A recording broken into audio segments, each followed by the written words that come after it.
And we will start with Josh Robbins, The Athletic. Yeah, hey, Steve.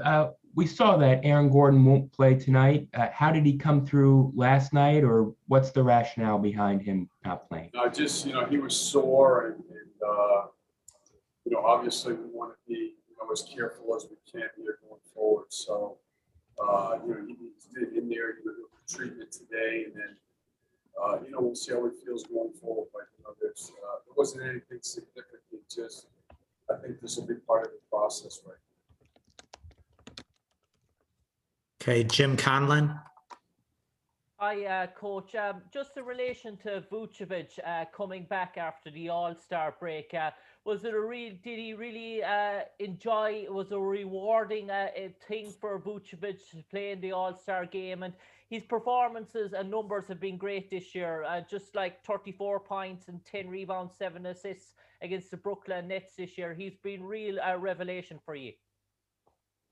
Yeah, he's been, he's been great really in every facet of the game, and he's also been incredibly consistent, which I think if you look at, the continuity that, we really haven't been able to develop yet, where, playing groups or, being able to play with the same guys every night, because of our injuries, he's played with different lineups a lot, and yet he's been incredibly consistent, and like you said, played efficiently in so many areas. So it's been fun to watch. Dan Savage, OrlandoMagic.com. Cliff, I assume when you enter this season, you have a very specific plan for how you'd like to bring a guy like Chuma Okeke along.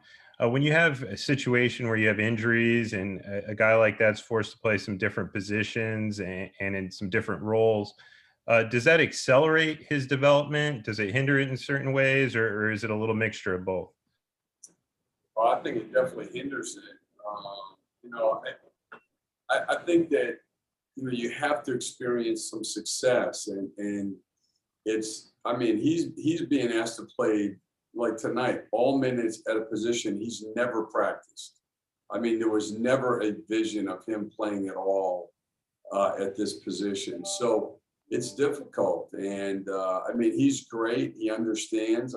We just don't have a choice. But it's not at all ideal, and it's not good for his development. Roy Perry, Orlando Sentinel. Steve, just wondering, a quick two-part question. Just wondering, where did Terrence's knee issue? Do you know where that sort of came from? How is he feeling? And how will you start tonight now that Aaron's not going to be playing?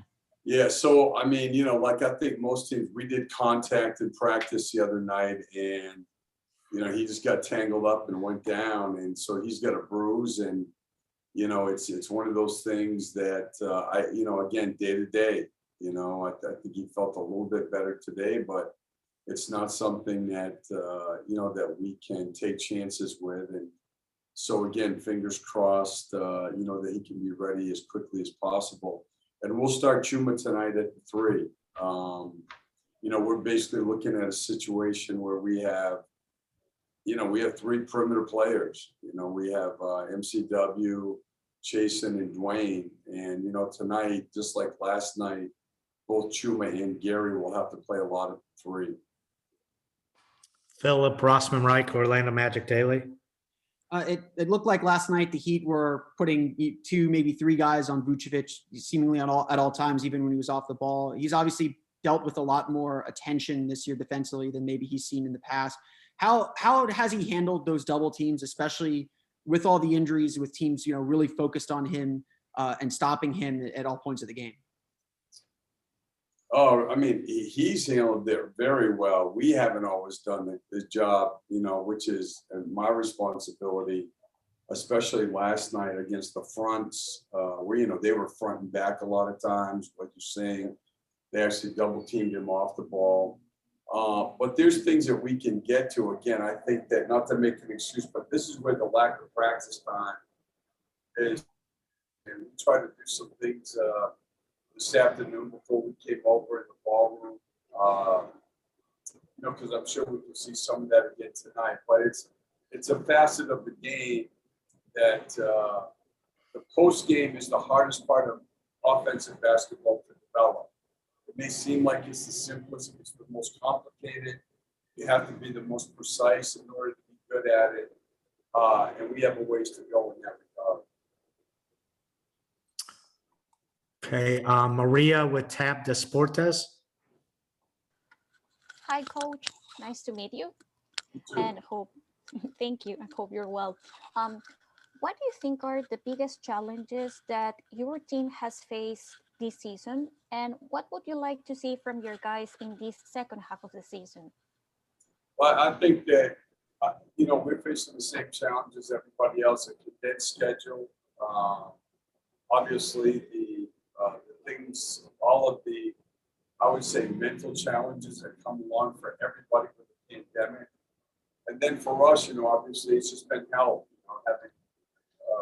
having guys go down, early and not really having much of our group together for many of the games. So, and I think they handled it pretty well. I mean, even last night, we were right there with 5 minutes left, and if we don't turn the ball over so much in the fourth quarter, we easily could have won the game.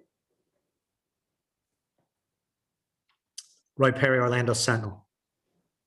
Steve, we got news recently that the NBA is going to lift the restrictions on the two-way players.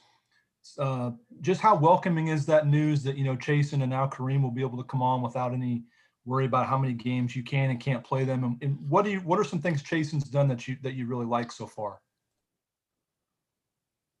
Well, I talked to him today. I mean, I think he's getting more comfortable. He can shoot the ball.